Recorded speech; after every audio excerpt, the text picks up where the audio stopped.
The exit polls don't make good reading for Labour. How are you feeling at the moment? Well, the exit polls are very striking. They're completely at odds with all of the opinion polls we've had for the last 6 weeks, and indeed last night and then today. Until we actually get some results, we're not going to know. I think so far, all we know is in Sunderland, Labour is increasing its majorities. And of course, I hope that's going to be the story for the whole night. We'll have to wait and see. The thing you can say is, even if this exit poll, which is a real outlier, is right, that means the Conservative and Liberal Democrat majority for the coalition has gone from 73 down to 0 in this election. David Cameron would be clinging on, trying to make a majority work, and only doing so by reaching out to the unionists. But that would be because of the Lib Dem fall, not because of the Conservative fall, and equally could go the other way and say, goodness me, what might happen in Scotland?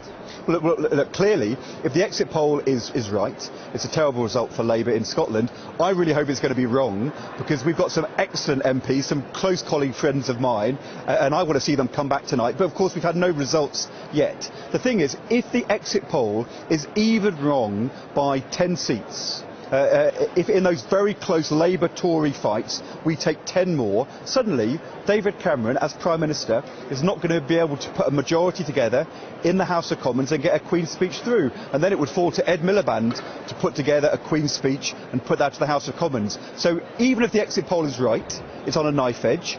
I'm not sure this is right, because it rather jars with all the experience we've had over the course of today, and I think that this election is still wide open. The results will tell the story. So far, we've not even got the ballot boxes here in Leeds. There's rather a lot of counting to do before we know what's going on. There is, but isn't the bottom line that if it pans out like it appears to be, that you have the wrong man at the top, it falls to him to clear up the mess, and it is him that hasn't led the Labour Party forward? Big ifs, because so far there's no results at all, other than, as I said, Labour doing better in Sunderland. What we know is that Labour has fought a really good campaign, a very I think responsible campaign. We've not been promising to spend money we've not got.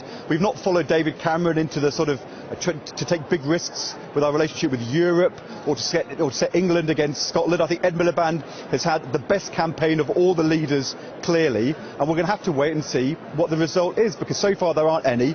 We've got an exit poll which, even if it's right, puts David Cameron's majority right on a knife edge, and I think many people are thinking it's overstating what we all think is going on tonight. So lots of busyness here. As you mentioned, there's Hilary Benn down there, who's quite safe at the moment, his seat, isn't it? But your constituency, as you mentioned, sure, the ballot boxes haven't come in. They've only counted the postal votes, 1,101. Of course, social media is alight now saying Ed Balls could lose his seat. What are you going to do tomorrow? All of the votes are in the box. They've been cast today. The turnout is high, and we're going to wait and see how it's counted. What we know is that Hilary down there has got a very, very big majority. I, for 8 years, have been fighting a constituency where the majority is much tighter. We fought very hard in 2010. People predicted I might lose, and we won by 1,000. Today, the mood on the doorstep has been really good, very strong. Lots of people saying they're worried about the health service, jobs for young people, and urging Labour to win, saying they're going to come out and vote. So today the mood's been really good. We fought a brilliant campaign in Morley and Outwood, but the people have decided. Their votes from their ballot box, and it's not something I decide or you decide. They decide, they voted, and we'll wait and see in a few hours' time. We'll see if you're still smiling. We'll talk to you again later, I hope. I'll still be smiling. Ed Balls, thank you.